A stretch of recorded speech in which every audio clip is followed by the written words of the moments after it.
हालांकि जब से यूसीसी को लेकर कवायद शुरू हुई है तब से इसके खिलाफ माहौल बनाने की और मुसलमानों को भ्रमित करने की कोशिशें भी पुरजोर तरीके से हो रही हैं।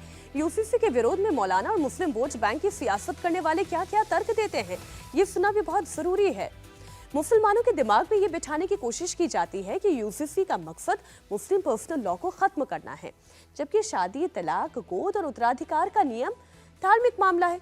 मुसलमान कुरान, सुन्नत और फिक़ह को मानने के लिए बाध्य है। तर्क ये भी दिया जाता है कि यूनिफॉर्म सिविल कोड का विचार संविधान विरोधी है। कानून में एक रूपता लाने के लिए मौलिक अधिकारों में दखल देना गलत है। मौलाना यहाँ तक कहते हैं कि इस्लामिक कानून कयामत तक नहीं बदले जा सकते हैं। यूसीसी कुछ मौलानाओं को क्यों नागवार गुजर रहा है और वो कैसे मुसलमानों को भ्रमित करने का काम कर रहे हैं, ये आपको समझाती हूँ। मुस्लिम पर्सनल लॉ के तहत मर्दों को 4 शादियों की इजाजत है, लेकिन यूसीसी में बहु विवाह पर पूर्णतः रोक है, यानी कि 4 शादियां करने पर भी पाबंदी होगी। मुस्लिम पर्सनल लॉ में लड़कियों की शादी की उम्र 15 साल है, लेकिन यूसीसी के तहत लड़कियों की शादी की उम्र बढ़ाई जाएगी। अभी जो खबरें आ रही हैं वो ये कह रहे हैं कि हो सकता है ये उम्र 21 साल कर दी जाए, जो अभी तक बाकी धर्मों में 18 साल है। मुस्लिम धर्म में भी फिर वो वही उम्र रखी जाएगी जो बाकी धर्मों में अप्लाई होती है। मुस्लिम पर्सनल लॉ में गोद लेने की इजाजत नहीं है, लेकिन यूसीसी में ये इजाजत दी जाएगी। पहले पिता की संपत्ति में बेटियों को बराबर का हिस्सा नहीं मिलता था, लेकिन यूसीसी में ये अधिकार भी दिया जाएगा। मुस्लिम धर्म गुरु और मुस्लिम वोट की सियासत करने वाले यूसीसी को लेकर जो बताते हैं वो हकीकत से बिल्कुल अलग है, बहुत जुदा है। आइए हम आपको अब कुछ मुसलमानों की बात सुनाते हैं। वो यूसीसी को लेकर क्या सोचते हैं, ये आप समझिए। वो तो बहुत अच्छी चीज़ है। अगर सभी धर्मों पे एक ही कानून लागू होगा तो ये तो बहुत ही बेहतर है। तो इसमें सारी चीज़ें फेवरेबल लेंगी हर कम्युनिटी के, हर रिलीजन के, तो उसमें तो कोई इशू होना नहीं चाहिए। वैसे तो कि यूसीसी के लिए ऐसा करना चाहिए कि मतलब मुस्लिम के जो लॉयर हैं, जो हमारे शरीयत का जो लॉ है उसको भी उसमें ऐड करके उसको मद्देनजर रखते हुए, ये मतलब शरीयत के हिसाब से जैसे जैन का भी अगर कुछ लॉ है या क्रिश्चियन का लॉ है, सभी धर्मों को सभी धर्मगुरुओं के साथ बैठ के और एक कमेटी बना के उनको जो भी उससे बेहतर ऑप्शन लगे समाज के हित के लिए, तो वो पूरा सब ऐड करके अगर काम करेंगे तो उससे मुझे लग रहा है सभी समाज ज्यादा खुश होगा और ज्यादा बेहतरी के साथ होगा, कोई विरोध भी नहीं करेगा इस कानून का। बिल्कुल यूसीसी अगर सबके ऊपर एक कानून लागू होता है तो बेहतर है, लेकिन मेरा पूछना आपके चैनल के माध्यम से ये है कि क्या यूसीसी आने के बाद एससी एसटी वाले भी यूसीसी में आएंगे या वो अलग रहेंगे? क्योंकि यूसीसी सिविल कोड आ रहा है, अगर तो वो सब लोगों के लिए एक जैसा कोड रहेगा, तो क्या उससे हटकर रहेंगे एससी एसटी वाले या यूसीसी में आएंगे? अगर वो भी आते हैं इसके अंदर तो कोई दिक्कत नहीं, आना चाहिए यूसीसी। संविधान के हिसाब से तो सभी धर्मों के कहते बराबरी से कहते कोर्ट में माने जाते हैं संविधान के हिसाब से। बाकी हमारा जो पर्सनल लॉ है ये सब कहते हमारा पर्सनल ही रहता है। अगर कोई कोर्ट का मामला रहता है तो वो संविधान के हिसाब से चलता है। मुस्लिम पर्सनल लॉ बोर्ड अलग है, संविधान अलग है।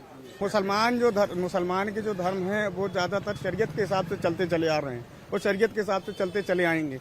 मुसलमान लोगों के हिसाब से अपने चलता चला आया। अब जो उसमें भीमराव अम्बेडकर साहब का जो अपना वो रहा है संविधान, फिर उसको फिर अपन गलत ठहरा देंगे, फिर नए सिरे से संविधान बनाया जाए। उत्तराखंड सरकार ने मसौदा जारी किया है यूसीसी को लेकर के, यूनिफॉर्म सिविल कोड को लेकर के, उस पर आप लोग की क्या राय है? वो फैसला तो बिल्कुल ही गलत है। फैसला जो उन्होंने किया वो गलत है। हमारे देश एक कानून नहीं होना चाहिए? नहीं बिल्कुल। उस पर एक्चुअल में यह है कि मार्च और अप्रैल आ ही रहा है, क्लोजिंग हो रही है और इलेक्शन जो है वो बिल्कुल सर के ऊपर है।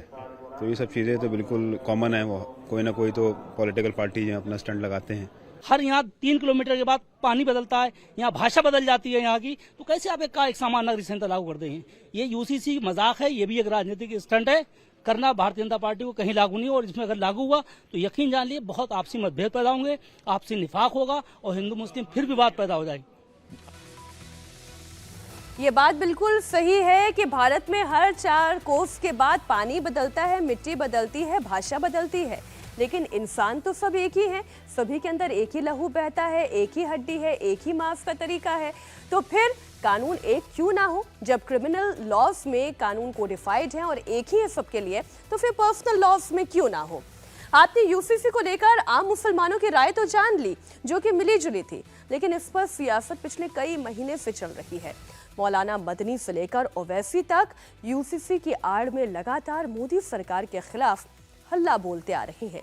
अखिलेश यादव, लालू यादव, राहुल गांधी, केसीआर, ममता बनर्जी, एमके स्टालिन, महबूबा मुफ्ती और उमर अब्दुल्ला जैसे नेता भी इसका विरोध करके अपने मुस्लिम वोट बैंक को एकजुट करने की कोशिश करते रहते हैं। ये नेता यूसीसी का विरोध क्यों करते हैं, इसके पीछे भी कारण समझिए। पश्चिम बंगाल में करीब 30% मुस्लिम वोट हैं। यूसीसी का विरोध करके ममता बनर्जी इस 30% वोट बैंक को एक मुश्त अपने पाले में लाने की कोशिश करती हैं। यही बात उत्तर प्रदेश में देख लें, 19% मुस्लिम वोट है। अखिलेश यादव इसलिए यूसीसी का विरोध करते हैं, इससे उन्हें लगता है कि वो पूरा का पूरा 19% उनके साथ आकर खड़ा हो जाएगा। बिहार में 17% मुस्लिम वोट के लिए लालू यादव यूसीसी का विरोध करते हैं, तो तेलंगाना में 13% मुस्लिम वोट पर केसीआर की नजर है।